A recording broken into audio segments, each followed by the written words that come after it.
Assalamualaikum warahmatullahi wabarakatuh. Yang saya hormati Gus Solah dengan segenap jajaran pimpinan Pondok Pesantren Tebu Ireng,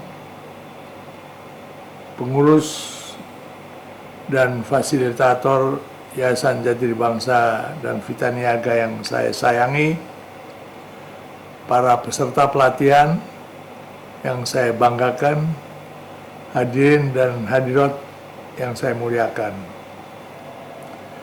Mari kita panjatkan puji syukur kehadirat Tuhan Yang Maha Kuasa, bahwa hanya karena dengan perkenannya jugalah kita bisa bertemu pada pagi hari ini dalam rangka membuka acara pelatihan yang kedua untuk Pondok Pesantren Tebu Ireng. Buat kami merupakan angkatan yang ke-72 yang semoga pelatihan ini akan berhasil dengan mendapatkan hikmah serta barokahnya.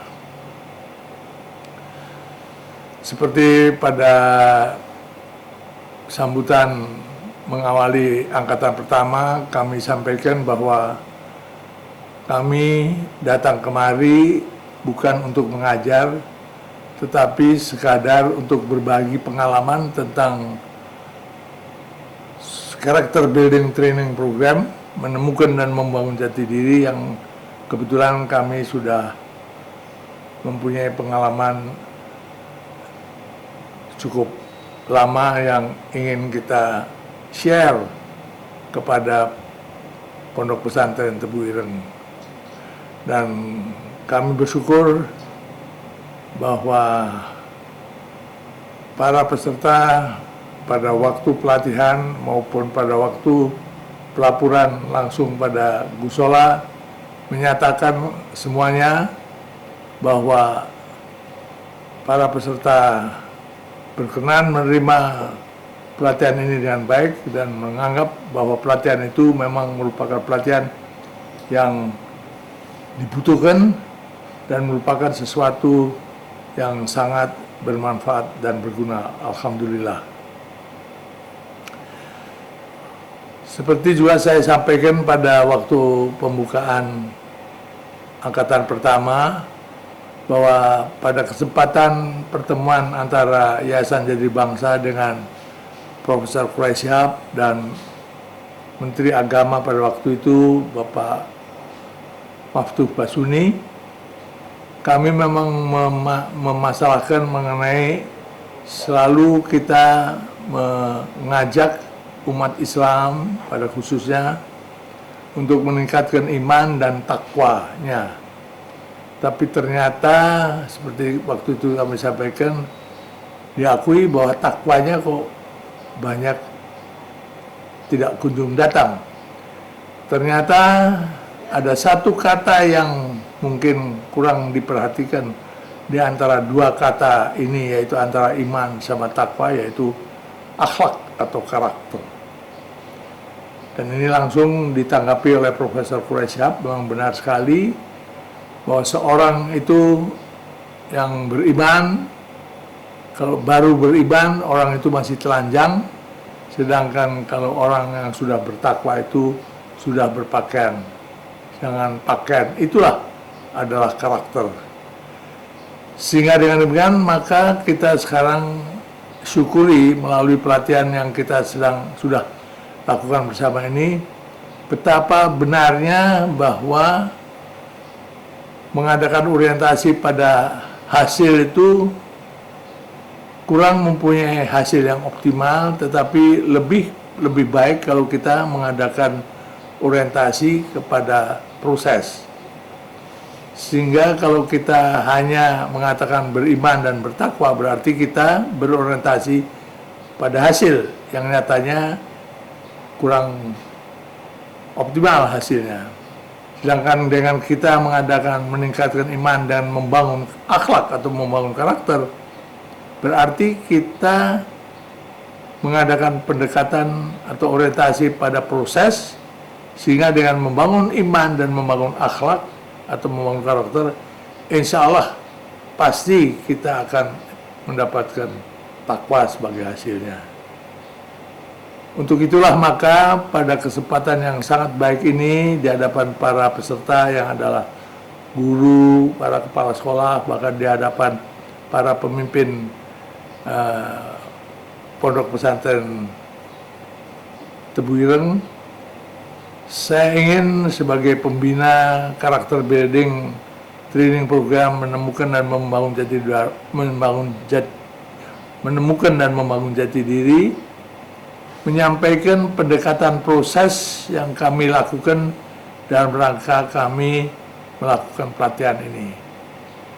Proses yang kami lakukan kita bagi dua, yaitu proses tahap perencanaan dan proses tahap pelaksanaan pelatihan, di mana proses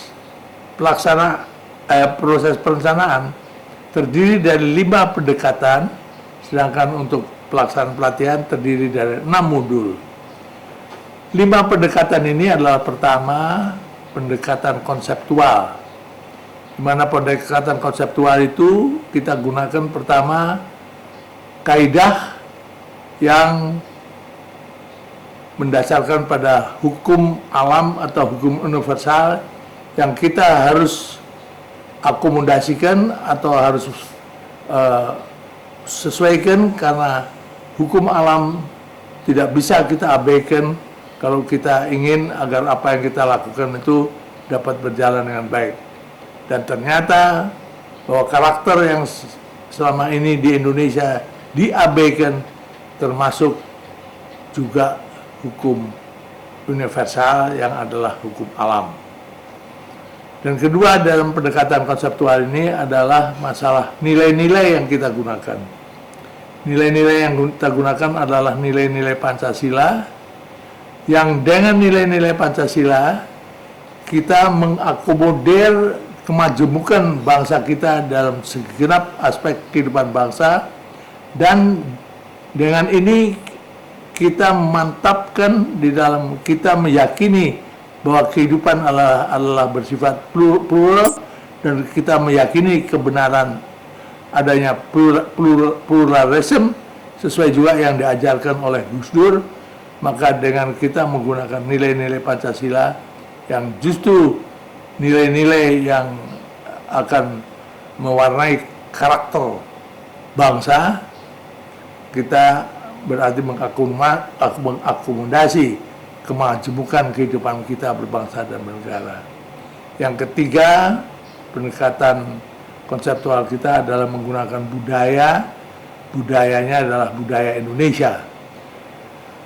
Nusantara yang begitu luas ini memerlukan bahwa kita memperhatikan budaya, pengembangan, karena kita juga membangun karakter dalam rangka mengembangkan budaya, sehingga dengan mengembangkan budaya kita juga perhatikan adanya local wisdom yang harus kita akomodir.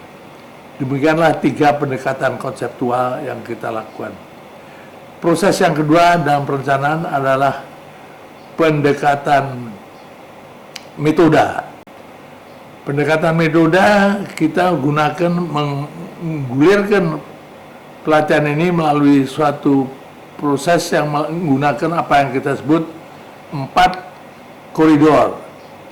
Di mana koridor yang pertama adalah bagaimana kita menginternalisasikan nilai-nilai moral dari luar ke dalam, bisa nilai-nilai yang kita dapatkan dari orang tua, dari guru, dari sekolah, dari lingkungan, dari pengalaman, dari agama, dipadukan dengan potensi yang ada di dalam diri kita, yang kita dapatkan dari Tuhan, yang berasal dari jati diri yang Tuhan berikan pada diri kita masing-masing, dengan sifat-sifat dasar yang merupakan potensi yang harus kita tumbuh kembangkan.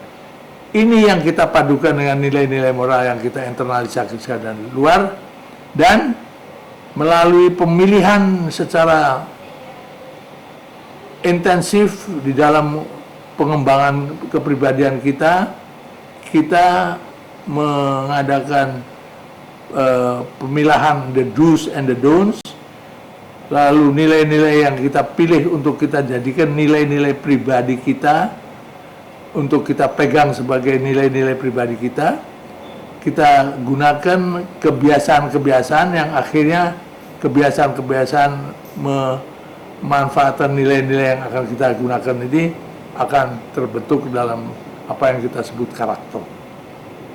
Nah, kalau karakter itu sudah terbentuk, disinilah maka lagi-lagi peran Tuhan yang dengan kita membentuk karakter, Tuhan berkenan memberikan pada seorang yang telah membentuk karakternya suatu daya dorong dari dalam keluar, atau suatu inner power yang akan menuntun pemikiran, sikap, dan perilaku seseorang yang telah membangun karakternya tadi untuk selalu tampil terpuji, menampilkan kebajikan tidak hanya untuk diri sendiri tetapi terlebih untuk orang lain dan secara istiqomah.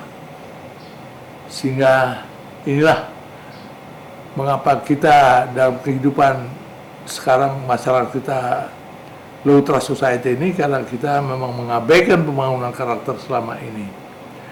Nah, inilah akhirnya akan menghasilkan, dengan kita dapat menghasilkan karakter, kita akan bisa selalu menampilkan tampilan terpuji yang mengandung kebajikan, kita akan bisa menjadi teladan. Maka pendekatan yang ketiga adalah pendekatan penyampaian. Ini juga penting. Penyampaian pertama kita lakukan secara sincere, secara ikhlas, secara tulus, secara lugas. Sedangkan caranya kita menggunakan apa yang Profesor Kone gunakan istilah yang disebut dengan how to, yaitu ketidaksengajaan yang disengaja. Sesuatu yang kelihatannya tidak sengaja padahal disengaja. Sehingga dengan demikian maka metode karakter building tidak bisa dengan paksaan, tidak bisa dengan indoktrinasi, juga tidak bisa dengan pelajaran, tetapi harus dengan lembut dimasukkan sehingga betul-betul masuk.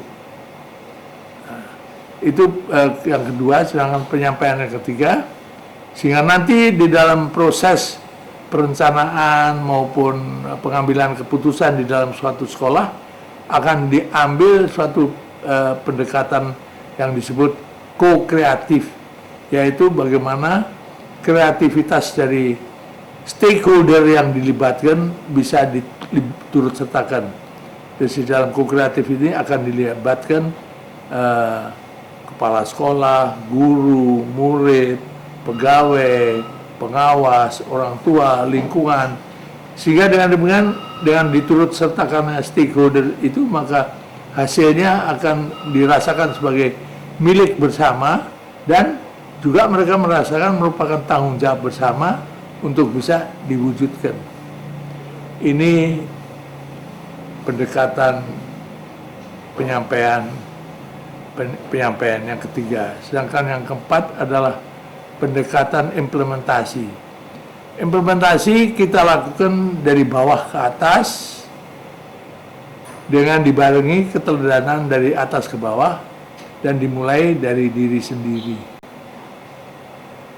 Nah, buat kita yang alhamdulillah beragama Islam, ada contoh yang sangat dapat kita gunakan sebagai contoh, yaitu apa yang dicontohkan Nabi Muhammad SAW, di mana beliau memulai betul-betul dari diri sendiri waktu menerima firman pertamanya, diri sendiri, lalu beliau tularkan kepada istrinya, pada pembantunya, pada keluarganya, pada lingkungannya, pada daerahnya, pada negaranya, lalu kepada Jazirah Arab, lalu akhirnya bermuara ke dunia.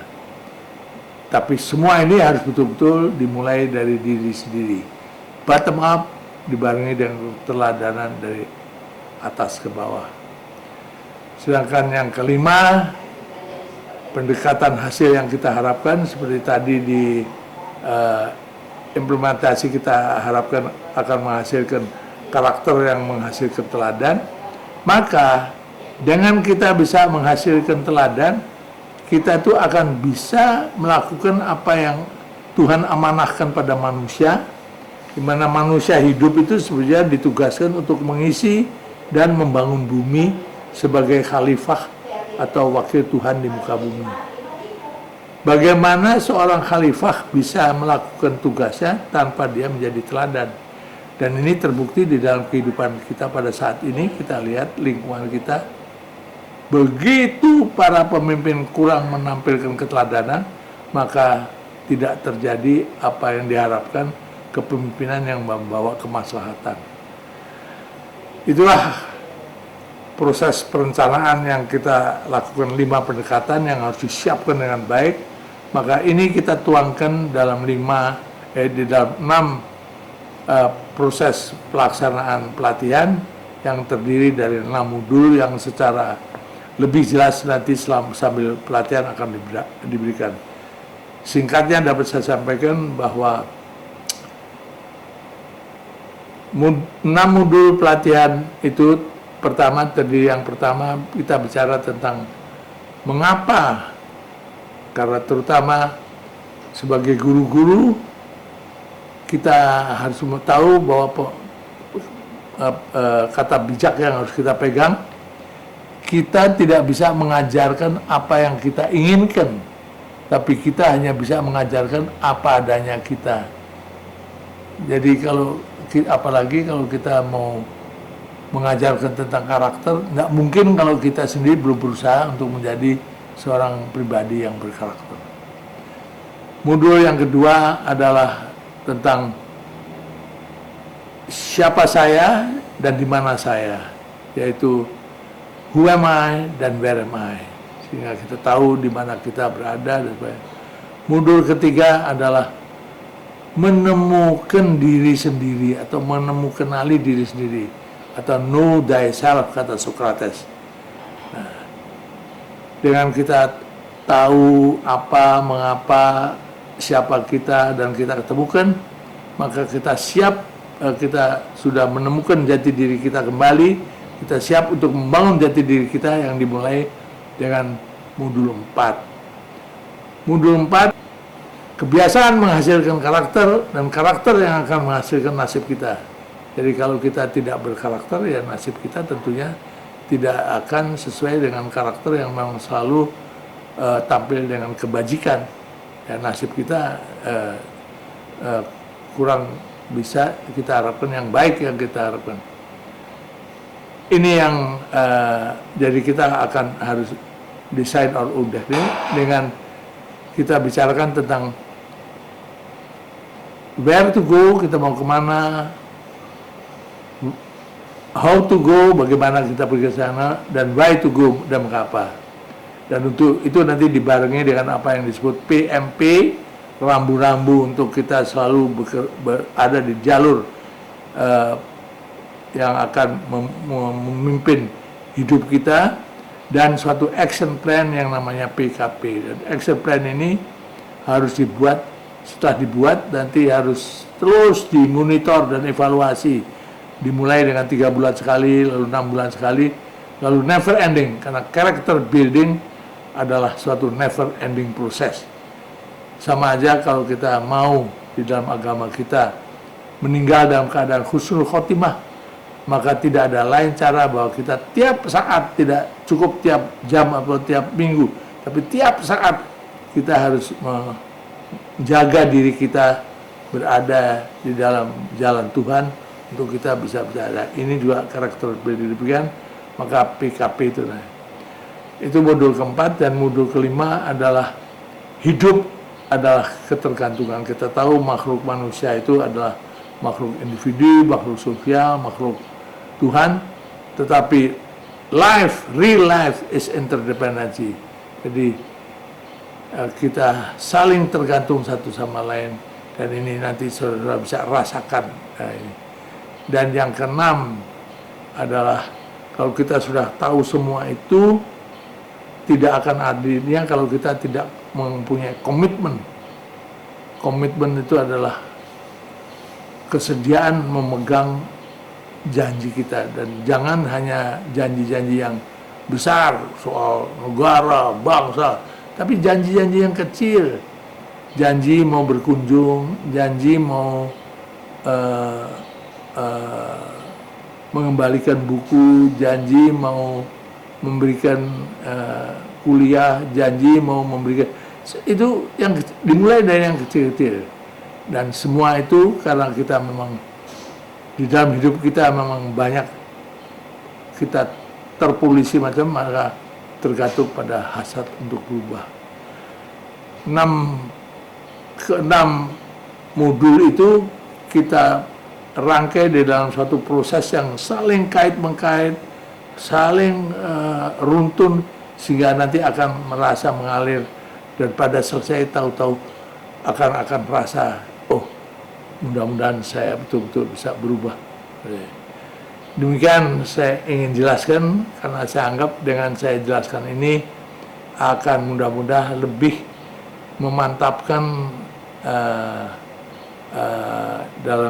akan mengikuti pelatihan, dan kita harus mengambil sikap, mari kita enjoy. Ini memang mungkin melelahkan, tapi kalau kita senang melaksanakannya, ada pegangan yang mudah. Jangan kita mengeluh, jangan kita menyalahkan, dan mari kita bersyukur. Dan kalau kita nanti insya Allah berhasil, maka mari kita bagi keberhasilan ini dengan yang lebih luas, karena yang memerlukan diingatkan tentang karakter building itu justru sebagian besar bangsa yang sedang pada saat ini kehilangan tata nilai. Sekali lagi terima kasih atas kesempatan, kepercayaan, dan kehormatan yang diberikan pada Yayasan Jadi Bangsa. Semoga sinergi yang kita lakukan akan memberikan manfaat dan kegunaan yang diridhoi oleh Tuhan Yang Maha Kuasa.